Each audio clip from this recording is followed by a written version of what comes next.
either by heaven or by earth or by any other oath. Now let me begin by making a note of this, because the very first thing I know many people think about when you hear the phrase, do not swear, is you think about what you say to people who use ugly language, right? Please, no swearing in here. Please don't use swear words, right?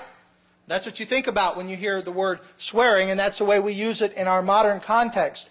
And just in case you are wondering, the Bible does address that in other places. The Bible does address the use of filthy language and foolish talk and crude joking. That's in Ephesians 5:4. That is in there. That should be addressed at another time. And I might, as we get through this book, move on after we do Hebrews, go back and do Ephesians, because I think that's important. I think we do have a lot of ugly talk. It's not just necessarily bad words, but we talk ugly to one another. But that isn't this passage. And if I keep going, I'm just going to end up exegeting that verse. I won't do that. But you're saying, but my point is, that's not this. This issue of swearing is in the form of taking an oath.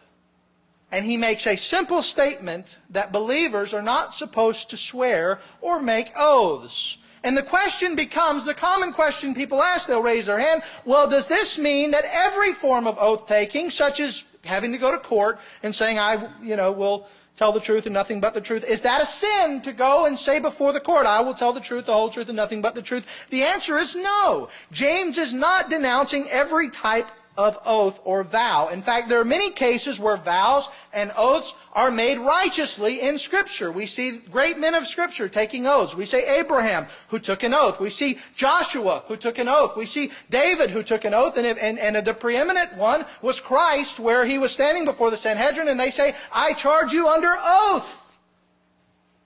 And Jesus answered.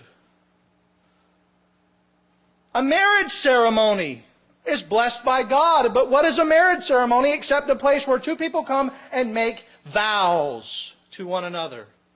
And also, all through the Scripture, we see God swears by whom? By Himself. Why? Because He said there's no one greater to swear by. That's one of the greatest passages about monotheism there is in the Bible. God said, I swear by me, because there's no one greater of whom to swear by.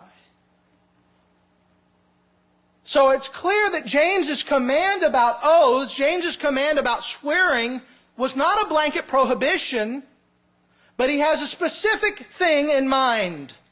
And this is where context is so important.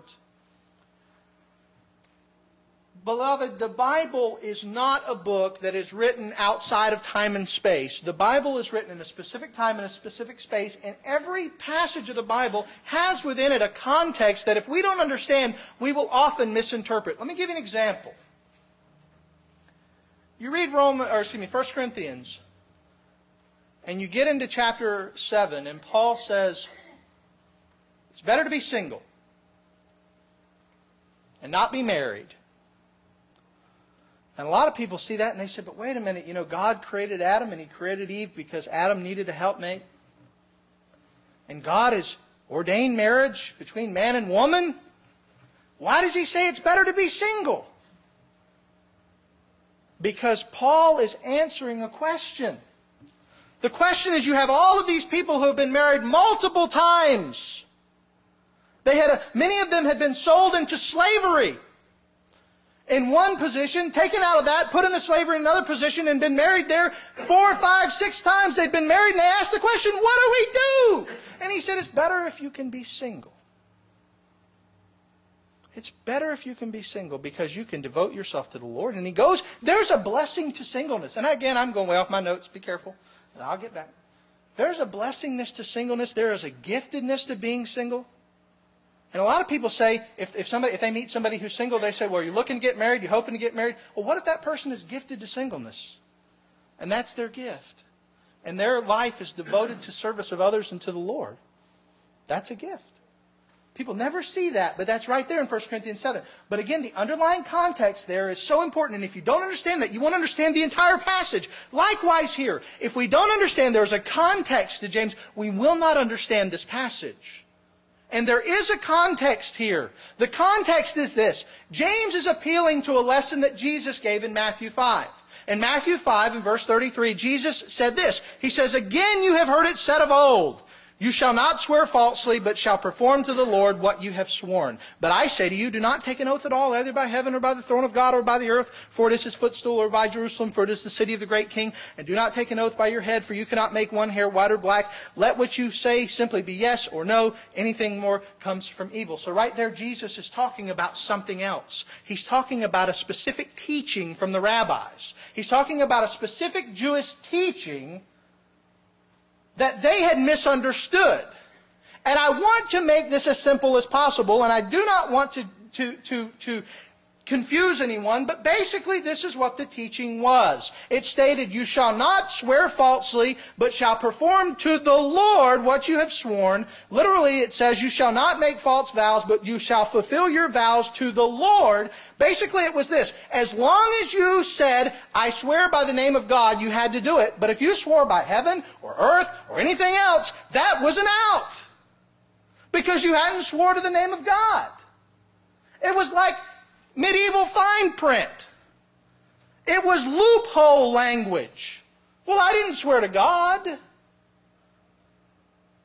Everybody understand that? Do I need to go through it? I mean, let me give a summary. The very words of the oaths that they were using were meant to give them a way to get around it. It was meant as a way to get out of something. It was meant as a way for a person to not have to stand by his word. The person has no intention of fulfilling his oath. To swear by heaven or earth was a way of not having to swear to God. And the Jew would argue that only an oath to God was truly binding. These others were not binding. And the point is simple. That is deceitful at its core, isn't it? That is deceitful at its core. The use of a method of verbal fine print is simply a method of trying to avoid keeping your word. And James's point and Jesus' point is simple. Do not use duplicitous ways to try to provide yourself an out in how you talk. Let me bring it to today. Maybe really just bring it. You ever had a person say this? You say to him, "I'll be there 7 o'clock. And the person say, "Do you swear it?" Well, what does that mean? Does that mean what I just said was a lie and I've got to swear it to make it right? No. But here, we see that. We see the loophole language. I'm really trying to embed that idea in you. We should not say we will do something and be thinking the whole time of ways we're going to get out of it. We should not make promises we don't intend to keep. But that's what this is. When we do that, all we are doing is being duplicitous. James tells us, above all, our integrity is essential. And the pattern set forth for our integrity, avoid language that includes loopholes. Avoid swearing. Avoid that type of stuff. And then he gives the pathway. The easiest, the best part, the part I wanted to spend all day on, and I really could. He gives the easiest part in the third part of this verse. He says, just let, it's the pathway of integrity, let your yes be yes. Let your no be no. It's like I'm directing. I'm excited. You know what? In the Christian life, we tend to make things a lot more difficult than they need to be. We tend to make things very hard. And that's why I like James so much. Because James he makes things very simple. But of course, we can't really ascribe this to James, can we? Because all he's doing is repeating his brother. He's repeating Jesus. Remember, James is Jesus' half-brother? All he's doing is repeating what his brother said in the Sermon on the Mount. Most of this book is just a rehashing of what Jesus said in the Sermon on the Mount anyway. It's James's take on what he taught. And here he just quotes him. It's simple. You let your yes mean yes. You let your no mean no. Don't mean yes when you say no, and don't mean no when you say yes. And that is the simplest pathway to being trustworthy. That is the simplest pathway to being a person who is known for integrity. If you live this lifestyle, you will be a person who is known for your integrity. You will be a person who is known for being held together by the truth.